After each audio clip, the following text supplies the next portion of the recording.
Tonight, we travel back in time to a world long before ours, a world of wide green valleys, rivers that glisten in the morning sun, and skies that seemed endless, a world about to face a change like no other. Before you get comfortable, please take a moment to like this video, but only if you genuinely appreciate what I do here, and let me know in the comments where you're tuning in from and what time it is there. Now, let me tell you the story of a man named Noah and the ark that would carry life through the greatest storm the world had ever known. In those days, the earth was young, the air was fresh and sweet, carrying the scent of wildflowers after the morning dew. Birds soared in the open sky, their wings catching the first golden light of the sun. Rivers wound through green valleys, their gentle current whispering softly to the trees along their banks. It was a time of beauty, but also a time of sorrow. For while the land flourished, the hearts of many had turned to violence and greed. Villages that once worked together now fought among themselves. Voices that once sang songs of joy now shouted in anger. But in one quiet corner of this world lived a man named Noah. He was not the loudest, not the strongest, but he was faithful. He walked in the ways of God, even when those around him did not. Noah's days began early. He would rise with the sun, step outside his home, and breathe in the cool morning air. His wife would tend the fire, while his sons helped with the herds and fields. It was a simple life, but one filled with love, hard work, and gratitude. Yet even in his peaceful home, Noah could not ignore what was happening beyond his land. The cruelty, the dishonesty, the endless fighting. And in the stillness of one quiet morning, something would happen that would change his life and the world forever. The next morning, Noah rose before the sun. The fields were still wrapped in mist, and the world felt hushed, as if it too knew what was about to begin. He walked to the forest's edge, running his hands over the trunks of tall cypress trees. Their bark was rough under his fingertips, their scent strong and resinous. These would be the timbers of the ark. With his sons beside him, he began the long work of cutting and shaping the wood. The sound of axes rang out across the hills, slow, steady strikes that echoed into the distance. The smell of fresh-cut timber filled the air, mingling with the scent of damp earth. As the days passed, the frame of the ark began to rise. Massive beams locked together, forming the skeleton of a vessel unlike anything the world had seen. Each plank was smoothed, sealed with pitch, and set carefully into place. The work was hard, blistering their hands and straining their backs, but there was no hesitation in their hearts. Still, not everyone saw the purpose. Travelers who passed by would stop and stare. Some would laugh openly, others would shake their heads. More than once, Noah heard mocking voices call out, "What madness is this, old man? Do you expect the hills to flood?" But Noah said little in return. He simply kept working, one beam at a time, one plank at a time. The days became weeks, the weeks became months, and slowly the ark took shape, a towering vessel of strength and shelter, a place that would soon hold the beating heart of life itself. The day came when the ark stood finished. Its massive frame rose high above the land, casting a long shadow in the evening light.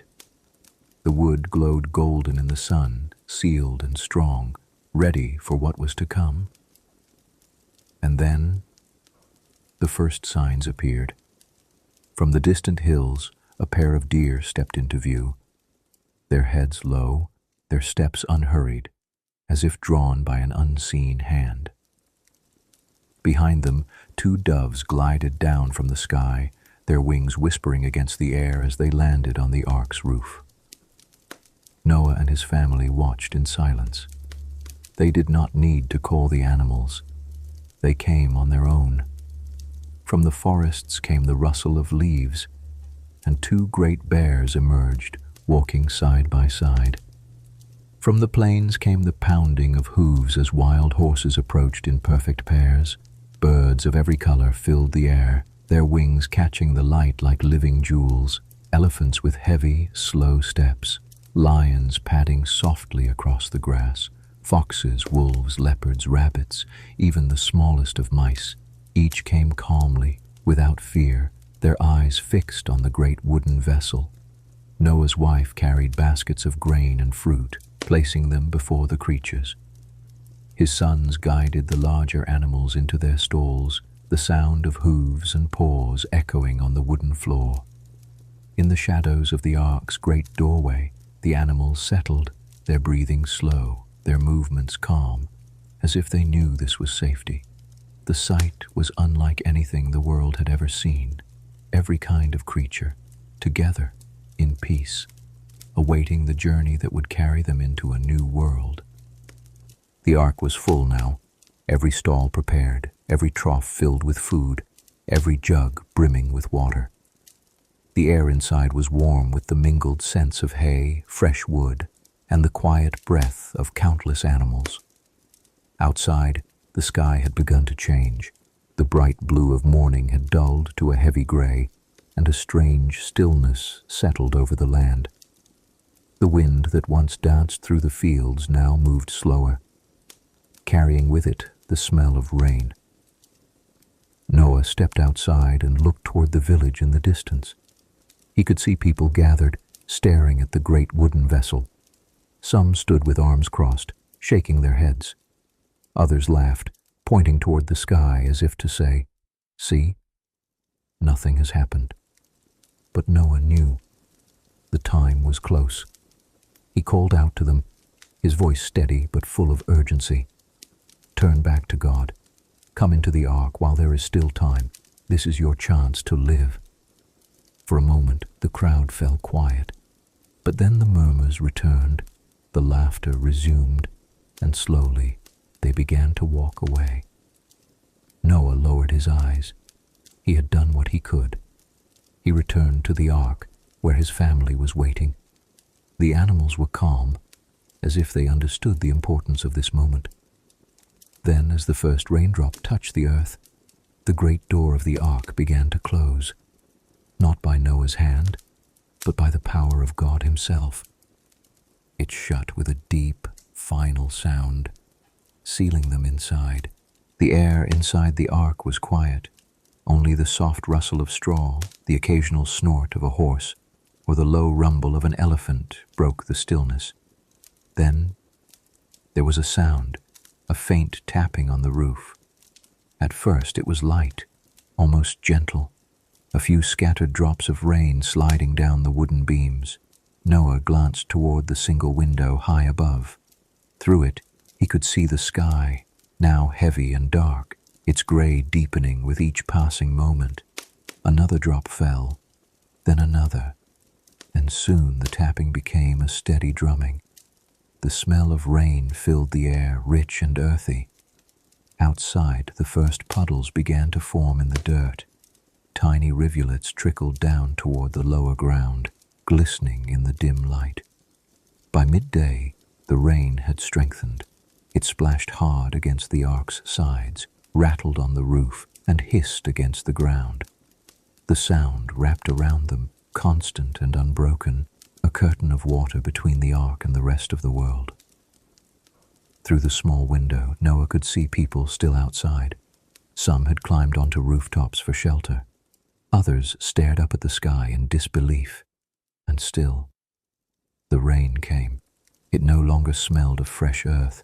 It carried with it the cold scent of storm and rising water. The streams that once wound gently through the fields now ran fast and wide, swallowing the edges of the roads. Inside the ark, the family gathered together. They spoke little, each listening to the rain, knowing this was only the beginning. The rain did not stop. Hour after hour, day after day, it poured from the heavens in an unbroken sheet of water. The soft streams became rushing rivers.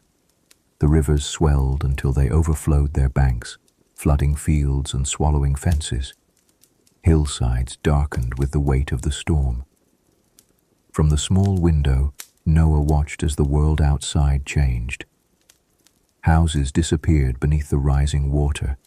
The tops of trees became small islands in a sea that spread further with each passing hour. Inside the ark, the air was filled with the mingled sounds of animals shifting in their stalls. The deep, steady breathing of the oxen, the gentle cooing of doves, the occasional roar of a lion, low and restless. Then it happened. A slow, almost imperceptible motion beneath their feet. The ark creaked. The wood groaned softly, and they felt it lift. The ground was gone beneath them. The ark now rested on the waters, swaying gently with the movement of the flood. The waves pressed against its sides, but it did not falter. It rose higher and higher as the waters covered the land, over valleys, over hills. Even the tallest mountains began to vanish beneath the endless gray. Outside, the storm raged on. Lightning flickered behind the clouds, and thunder rolled like the voice of the earth itself. But inside, though the wind howled and the rain roared, the ark remained steady, a single point of safety in a world of water. Noah closed his eyes and whispered a prayer. The journey had begun. The days inside the ark passed slowly. The constant sound of rain was their companion, a steady rhythm against the roof, like an unending drumbeat. Noah and his family moved through their daily tasks with quiet care. At dawn, they fed the animals, scattering grain for the birds, laying fresh hay for the larger beasts, carrying buckets of water from the great barrels stored along the walls. The animals moved gently, as if the peace of the ark had settled over them. Sometimes Noah would pause in his work and listen to the low hum of life within the vessel, the soft padding of paws, the faint rustle of feathers, the deep, slow breathing of creatures at rest. At night they lit small lamps, their warm glow casting dancing shadows on the curved wooden beams. The family would sit together, speaking softly. They told stories of their home before the flood, of their childhoods, of God's promises. Sometimes they sang, their voices blending with the rain, until both sound and song seemed part of the same melody. The days blurred into nights, and the nights into days. 40 days of rain without pause. Outside, the waters covered the earth as far as the eye could see, an endless expanse of gray, where sky and sea became one. Inside, the ark was a world of its own, safe, steady, a sanctuary in the heart of the storm. And though they longed to see the sun again, they trusted that in time the waters would fall and the earth would breathe once more. And then, one morning, the sound changed. The constant drumming of rain that had filled the air for so long was gone. Only the gentle lapping of water against the ark's sides remained. Noah rose and looked through the high window. The sky was clear, a soft blue stretching far above, scattered with drifting clouds. The storm had passed. For many days, the ark floated on calm waters. There was no sight of land, only the vast, glistening expanse. But Noah knew the waters would not stay forever. In time, they would return to where God had set them. Weeks later, Noah felt a change beneath the ark, a quiet stillness. It no longer swayed with the same motion.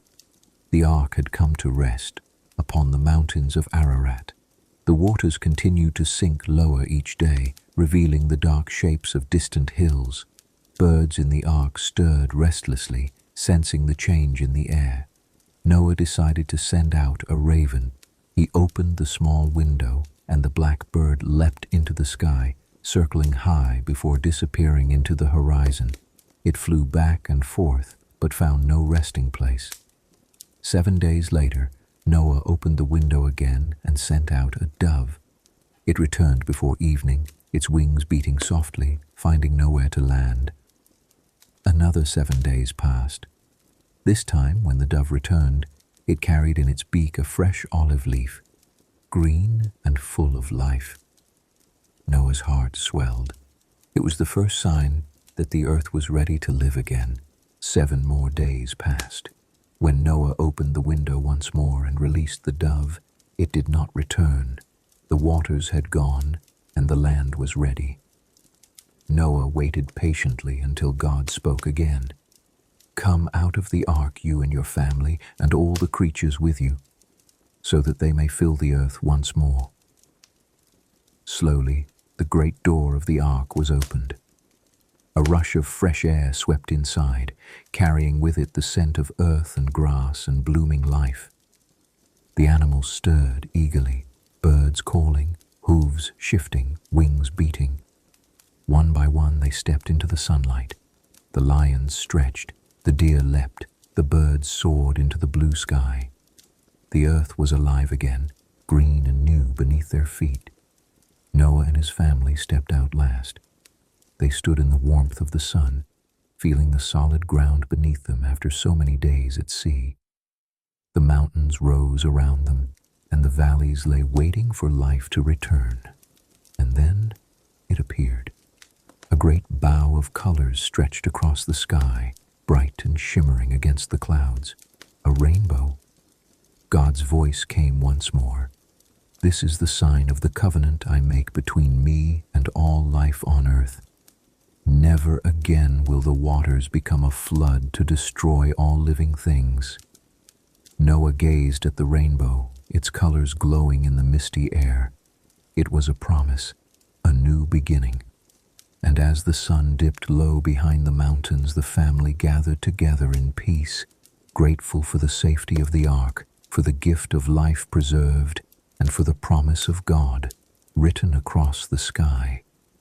Thank you for joining me tonight, and for listening to the story of Noah's Ark. I hope it brought you peace, comfort, and a moment of stillness before you rest. If you enjoyed this story and would like to hear more Bible stories told in this way, please subscribe to the channel. It helps us share these moments with more people, and it means you'll always have a new story waiting for you here. May you sleep peacefully tonight, and may God's promise rest gently in your heart. Until we meet again.